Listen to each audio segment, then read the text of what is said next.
SEC coaches no ball.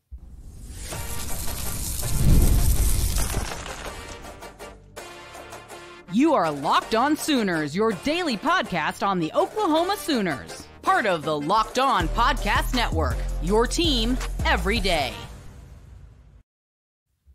What's up, Sooner Nation? Welcome to Locked On Sooners, and thank you for making Locked On Sooners your first listen every single day. Shout out to all the everydayers tuning in and subscribing to the show. Today's episode is brought to you by Ultimate GM. Ultimate College Football Head Coach is a brand new mobile game that is completely free, has no ads, and is 100% playable offline. Use the promo code LOCKEDONCFB, all caps, inside the game store to receive a free boost to your program. Begin coaching your legacy today. He's Jay Smith. I'm John Williams. On today's show, SEC finally gave us the tiebreakers for the 2024 college football season. Who's going to win each of the Power Four conferences? We'll discuss that. But first, the SEC coaches picked their all-conference teams, and 2 Oklahoma Sooners were included on the first team, Jay. Danny Stutsman, Billy Bowman. Kind of expected, to be honest. So that kind of tells you, as mentioned, media knows ball. That's basically how the media voted it as well. And I think, if anything, this is a historic moment in Oklahoma history, especially in like the last 10 years. If I would have told you in 2017, 2016 that we were going to have 2 guys on the defensive side of the ball that were going to be first team all SEC, you probably would have laughed at me. You probably would have said I was lying. You would probably called me names. But guess what, guys? We don't have 1, but we've got 2 on the first team, which is unreal to me. I expected it with the way that Brent Venables runs things and the way that Coach Venables wants things to go. It's kind of surreal because since 17, we ain't really known nothing about nobody's defense, especially since the announcement to come into SEC. We didn't know nothing about defense until we got the new coach. So I'm pretty excited, and I think it was the right choices.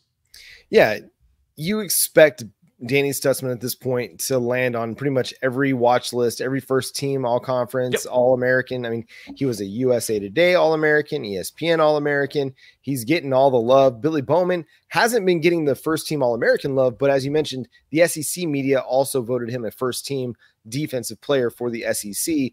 And I think what that goes to show is the narrative is changing about Oklahoma. You know, they would have good players from time to time, but the respect for the defense wasn't really there. We saw it when Ethan Downs was the only all-conference selection a couple years back. We've seen it when there were no defensive selections for Oklahoma in the Big 12. Well, the SEC recognizes that, hey, 1, Brent Venables is a really, really good defensive coach, and 2, Danny Stutsman and Billy Bowman are really, really good players. Even if they have some things they have to continue to work on, they're really, really good players. And again, Brent Venables could not vote for his own guys. So this is just the SEC coaches, the Kirby Smarts, the Kalen DeBoers, the Brian Kellys, that are voting in favor of Oklahoma's defensive stars. So it's a really nice feather in the cap for Brent Venables, for Billy Bowman and Danny Stutsman as they go into the SEC. Now it's just a matter, and we're about to find out how much they're going to be able to prove it, because everybody seems to think that they're going to have a really good defense. Brent Venables said at this point, now it's just a matter of going and showing what we can do as a unit. Yes, we brought back good guys. We brought back good players from last year, but that doesn't mean anything. It's a whole new year. We got to create a whole new identity, and we got to continue to develop and shore up those weaknesses. And as we've discussed, I mean, these guys are really great players, but they're not without, or haven't been without, some weakness. So if you were to look at this, and I was a bit surprised to see nobody else mentioned on the second team or the third team. Like you could have maybe thrown a little love to maybe Nick Anderson as a third team player because of 10 touchdowns, 800 receiving yards or whatever. But when we get to the end of the season, is there anybody that you think could be a first team all SEC choice? Gavin Sawchuk. I think he's going to be the one that's going to surprise everybody the most, even with Javonte Barnes coming back and being healthy and being a part of that two-headed monster. I think Gavin Sawchuk's going to be a name that we're going to see, and I think that Nick Anderson is going to be one of the better wide receivers in the conference. You mentioned it perfectly. That was the thing that bothered me. I was actually about to ask you that exact same question. Who did you feel like got snubbed? Because Nick Anderson and Deion Burks were two that I expected to be at least third team all conference. Yeah. Right. With Burks coming in at 600 plus yards and 8 touchdowns, he's a force, and he was on Bruce Feldman's freak list, so everyone knows who he is and they know what he's capable of. Nick Anderson coming in at 6'4", roughly 220, massive wide receiver. Like, Teddy has said it, and I keep repeating it. If it was anybody else and he played anywhere else, people would talk about this. That's a big dude, and that's a nice size wide receiver. And he's fast, great route runner. NFL guys, like NFL scouts, are looking at him already. I'm seeing his film fly all over the social media right now, saying this is a dude to keep your eyes on. So, I think that end of season, of course, there's usually 3 teams. I think that we'll have at least 3 offensive players. I actually think Jackson Arnold's going to end up on either a second or a third team by the end of the year. I think he now has that capability. It's just going to be all about the decision making, right? But Nick Anderson, Gavin Sawchuk are the 2 that I feel like really are going to be the biggest shockers that's going to end up showing up. I think Gavin shows up first team. I think Nick ends up second team. I'm going to go with the defender here, Gentry Williams. I think if he's healthy, and I think I'm just going to put it out there into the atmosphere, that Gentry Williams is going to have a healthy season. He's going to play in all 12 regular season games. And if he does that, when he does that, he's going to be an all SEC defender. First, second, third team, doesn't matter. He's going to be considered an all SEC defender by the end of the season. He's a really, really good ball player. He plays the ball well in the air. He's an aggressive tackler. He comes up, makes plays behind the line of scrimmage. He's really, really good against the wide receiver screen game. I think he's going to impress a lot of SEC coaches and SEC media with that ability, because that's not something you always see out of a cornerback, but he's just a unique type of a player with a unique type of mindset and aggressiveness. And again, I think we'll get this shoulder stinger out of the way, get it out of the way early. And when SEC play comes, we're going to have a healthy Gentry Williams, and it's not going to be one of these questions week in, week out. Now we're going to have some consistency. Gentry's going to provide all conference type of playing. And I think Luke Elzinga is one of those guys that could end up being an all SEC performer when all is said and done. He was really, really good for Oklahoma last year. Now the job is his, no question about it. He's going to have full comfortability with the kicking operation, and the addition of Doug Deacon as the special teams analyst is only going to help that entire special teams unit thrive, Jay. Yeah, and Gentry is one of those, even NFL scouts are looking at him, right? Like he has literally all the things they're looking for. The length, right? He's got some height. He's got some ability. He needs to play probably stronger, if anything, but they're looking at him being a first day or 2 guy when it comes to the NFL draft. And so especially with him having like roughly a 4.3, 4.4 40 speed-wise, I can totally see him jumping on the defensive side of the ball. So there should be a chance that we can finish with at least 6 dudes on the SEC all conference teams, first, second, or third, because we've got enough players that can provide the capabilities. Now, if you want to go deep in the sleep, a defensive lineman could hit. What defensive lineman do you think could be a sleeper that could end up on the list? I mean, Jaden Jackson will be an all freshman performer. Yes, we already know that. R. Mason Thomas, another guy that I'm going to put it out into the atmosphere, plays a full healthy season. Dominic Williams, I think, is going to be a popular choice among Sooner fans. And then I'm going to go on the offensive line, Fubechi Wiwu. Ooh. I'm going with Cade Woolard. I think that his abilities from when he played at Miami of Ohio shows, and he comes out there and does that. Because it's funny, because on one of them, they had Trey Moore from UTSA. And I was like, that's interesting. He's a G5 kid, double-digit sacks. Caden had 9.5. Would have thought that you would have, considered, but we understand why. It's because it's Oklahoma. So I do think that Caden Woolard would be one that's going to completely shock. And I think he has the opportunity to do that. But offensively, yeah, I agree. Wewu's most likely going to be on there. Hickman could fight for it. It'll be tough because I really think Cooper Mays is really good at Tennessee. And so is Parker over there at Alabama because, he was part of that Joe Moore line at Washington. So a third team could be there, but I think Hickman may have a chance also. Yeah, there's going to be a lot of Sooners that have a chance after they go and have a impressive season. How Very impressive? impressive season. Jay might shock you with how impressive he thinks their season's going to be coming up when we pick our Power 4 conference winners coming up on Locked On Sooners. Hey, Locked On Sooner fans, I want to take a moment to give you a heads up on a brand new mobile game that I think you all will love as much as I do, which is Ultimate College Football Head Coach. In this amazing game and simulation, you get to step into the shoes of a head coach and lead your college football program to glory. Can you imagine actually being the head coach of Oklahoma? Well, it gives you these capabilities, from recruiting players and hiring coaching staff to overseeing training camps, handling school scholarships, you name it. You're controlling every critical detail of the program. It's all in your hands. Will you be able to handle the pressure? So College Football Head Coach is completely free, has no ads, and is 100% playable offline. You can play on the go as you want and when you want, which is pretty dope. And of course, we have a special offer for Locked On Sooner fans. Use the promo code Locked On College Football, all caps, inside the game store and receive a free boost to your program. Make sure you take advantage of this perk, as it will be get your team off to a great start. To download the game, just visit ultimate-cfb.com or look it up in the App Store. Ultimate College Football Head Coach. Bring your coaching legacy today. With the start of the 2024 college football season just days away, Home Field is getting you ready with some fantastic, incredible vintage apparel. It's incredibly comfortable and it looks great. Oklahoma's going to have a new tailgating situation. Oklahoma fans are going to be experiencing new tailgating situations around the SEC, and Home Field is ready to get you ready for that.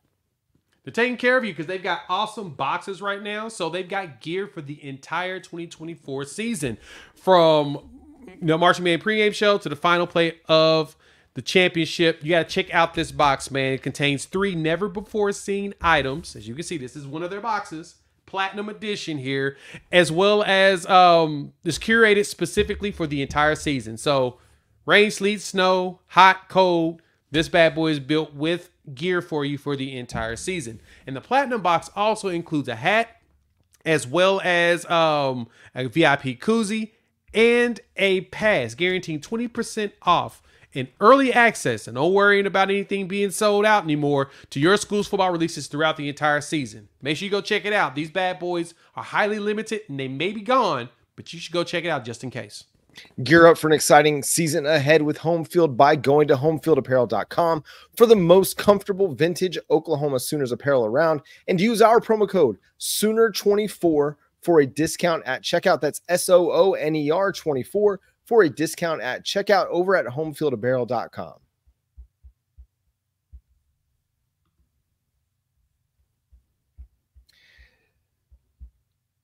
College football is back, and it's not too late to catch up before the season kicks off. SEC, ACC, Big 10, Big 12, you can get it all from Locked On's stable of college experts by subscribing to the Locked On College Football Podcast.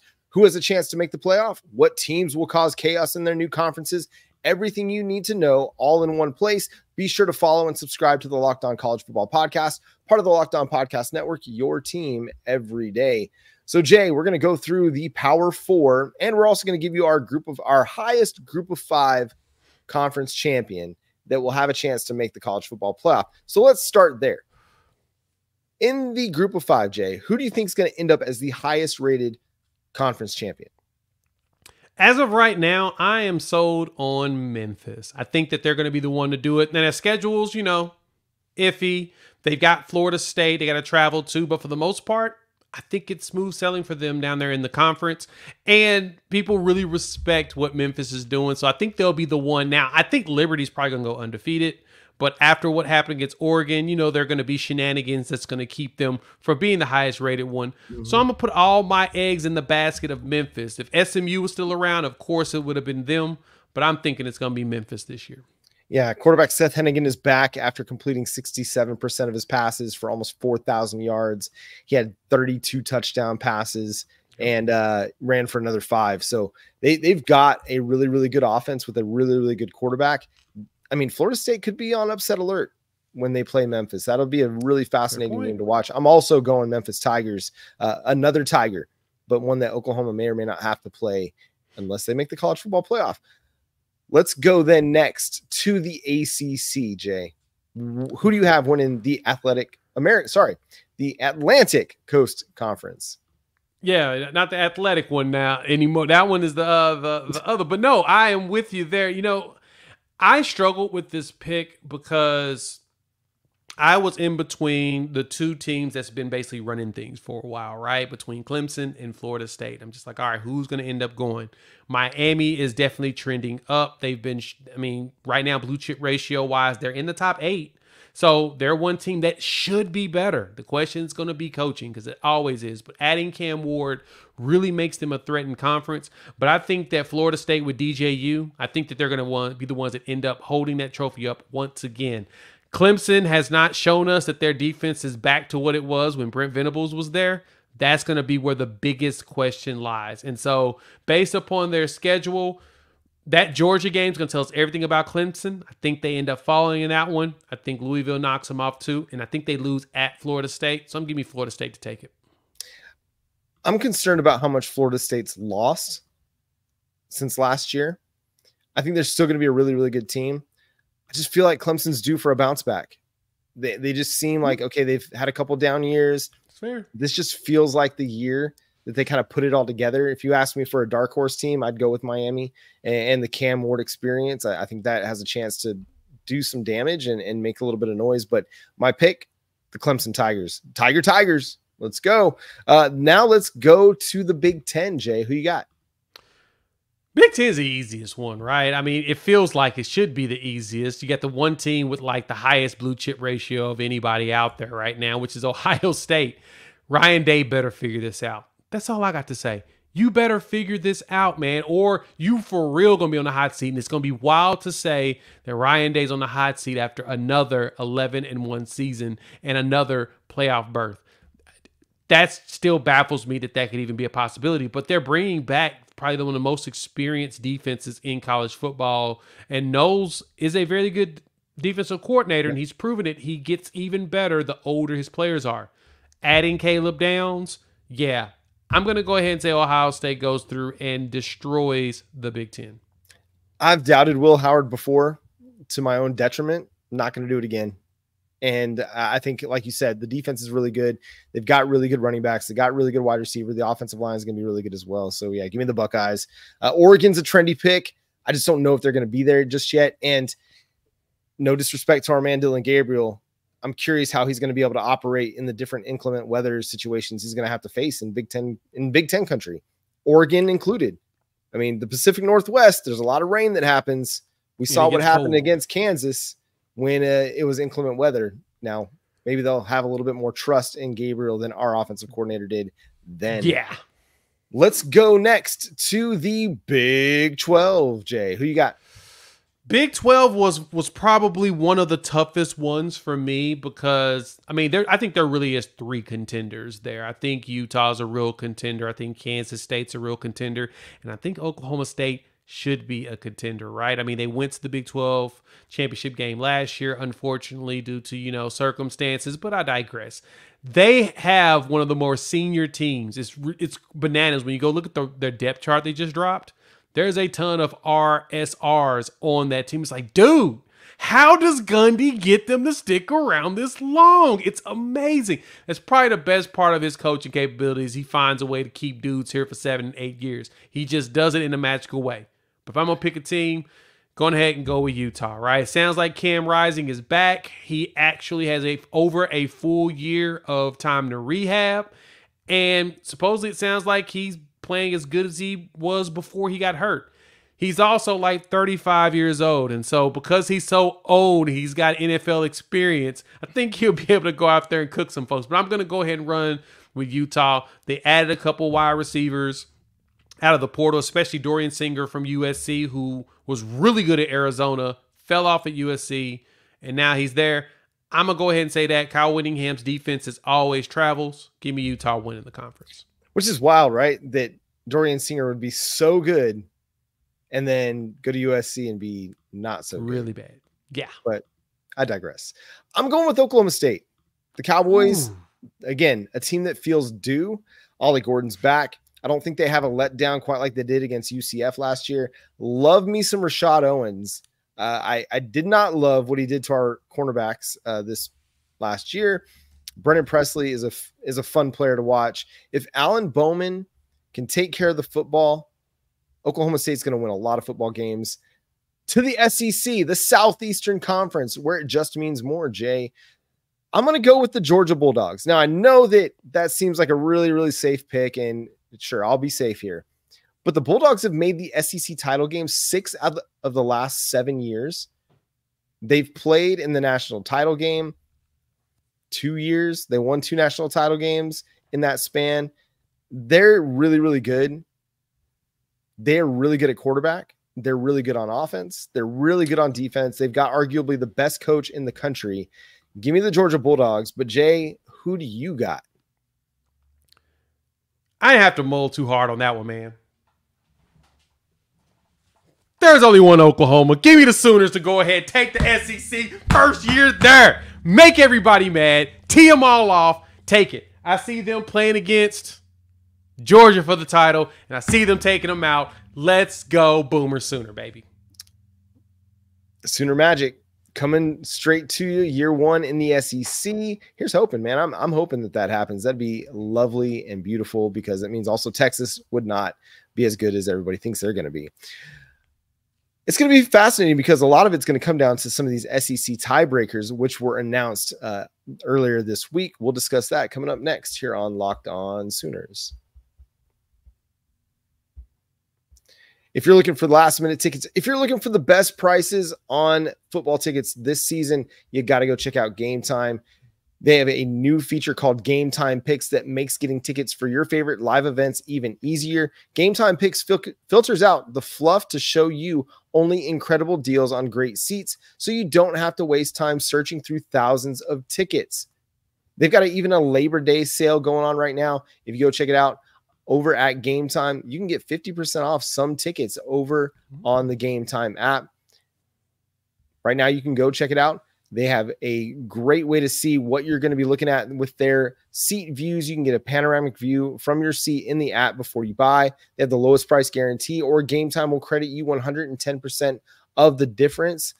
And they take the guesswork out of buying Major League Baseball, concert, football tickets. So download the Game Time app, create an account, and use code LOCKEDONCollege for $20 off your first purchase. Terms apply. But again, create an account and redeem code LOCKEDONCOLLEGE for $20 off. Download Game Time today. The last minute tickets, lowest price guaranteed.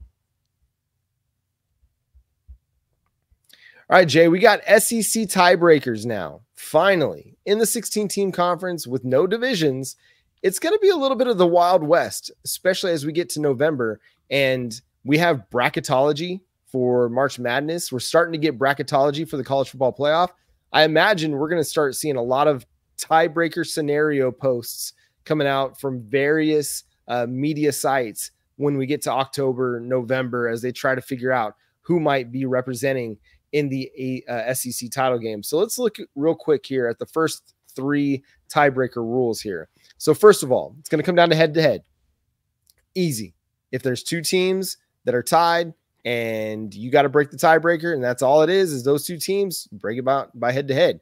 Next, if the head-to-head doesn't work, you go to record versus common opponents. Okay, did Texas and Oklahoma, who all did they play that matches up? Well, then you go to common opponents there, and then records versus the best teams in the conference. This one, Jay, I think is going to be really, really interesting because not all schedules are created equal here. So nope. Texas, they're going to have a little bit favorable schedule, but if Oklahoma beats them, that will look really, really nice on their resume. Even if Texas goes and rattles off, 7 conference wins and their 1 losses to Oklahoma, that could look really good for the Sooners. It could. And having a favorable schedule is probably one of the best things that's happened to Oklahoma. Now we just, like I say, we got to go out and execute and actually win those games.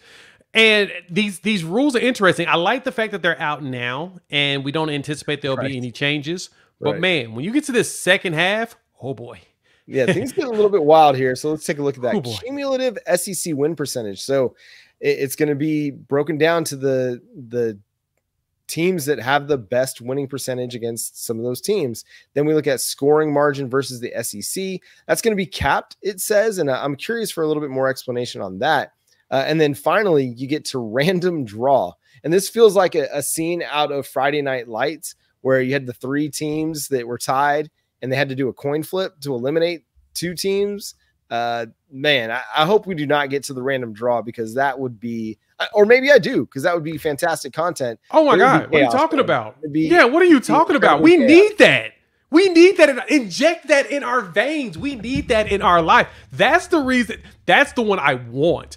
Give me the coin toss, the random draw, the drawing straws, whatever you want to call it. Give that to me, because that is going to be an hilarious moment, especially on the X-Bird. Everybody going to lose their minds online about that. That's going to be the fun part. And the funny thing is, and the one reason why we decided to have this as one of the topics is, I don't think a lot of you fans understand that this is going to come up within the next couple of years. Like, not that a tiebreaker is going to come up. We're going to hit F.